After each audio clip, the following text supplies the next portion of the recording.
MMT live देख रहे हैं आप और मैं हूं आपके साथ सबराज। ऑल इंडिया मजलिस इत्तेहादुल मुस्लिमीन यानी कि एआईएमआईएम के सांसद असदुद्दीन ओवैसी ने सोमवार को भारतीय राष्ट्रीय विकास समावेशी गठबंधन यानी कि इंडिया के बारे में तीखे खुलासे किए। साथ ही उन्होंने विपक्षी गठबंधन पर कट्टरता में शामिल होने का भी आरोप लगाया है। ओवैसी ने सोमवार को आरोप लगाया कि इंडिया ब्लॉक ने उन्हें ये तर्क देकर टिकट नहीं दिया कि उन्हें हिंदुओं का वोट नहीं मिलेगा। जी हाँ, समाचार एजेंसी एएनआई के अनुसार दिल्ली में एक सम्मेलन में बात करते हुए ओवैसी ने बताया कि पार्टी 2024 के लोकसभा चुनाव में भारतीय जनता पार्टी के नेतृत्व वाले राष्ट्रीय जनतांत्रिक गठबंधन का विरोध करने के लिए भारत गठबंधन में शामिल क्यों नहीं हुई।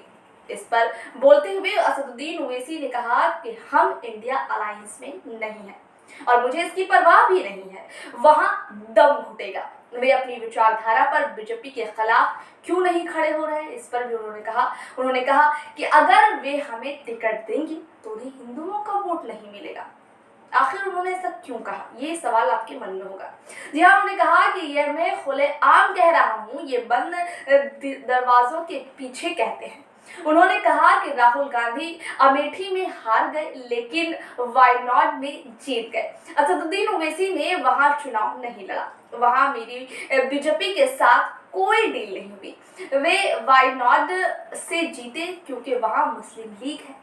मुस्लिम लीग ने उन्हें डूबने से बचाया। एआईएमआईएम अध्यक्ष ने कहा कि मेरा रुझान इस बात को स्वीकार नहीं करता है कि मुसलमानों को चुनाव नहीं लड़ना चाहिए। मुझे लगता है कि मुसलमानों को चुनाव में भाग लेना चाहिए। जब तक आप लड़ेंगे नहीं तब तक आप जीतेंगे नहीं। अगर आप हार भी जाते हैं तो भी चुनाव में खड़ा होना जरूरी है। उन्होंने आगे कहा कि अगर आप हार के डर से चुनाव नहीं लड़ेंगे तो आप कभी नहीं जीत पाएंगे।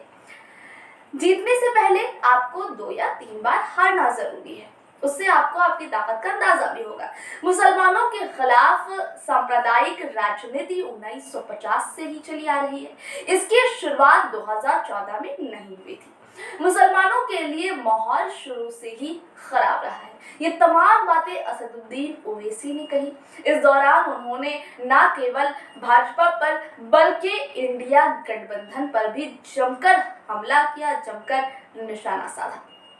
खैर, रिपोर्ट यहीं तक। फिर से रिपोर्ट के साथ होगी आपसे मुलाकात। दीजिए इजाजत।